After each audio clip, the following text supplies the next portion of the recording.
নূহ নবী গাছ লাগাইছে 100 বছর আগে, মহাপ্লাবন আসবে 100 বছর পরে।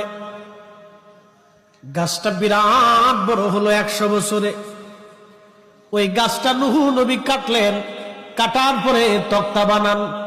লোকেরা বলে, নূহ রে করো কি?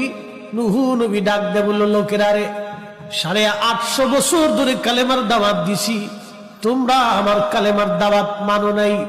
একটা মহাপ্লাবন আসবে, তামাম পৃথিবী এই মহাপ্লাবনে ডুবাই দিবে, তামাম পৃথিবী ধ্বংস করে দিবে রে। ও আমার উম্মতেরা, এখনো সময় আছে, তোমরা অতি দ্রুত গতিতে তওবা করে ভালো হয়ে যাও।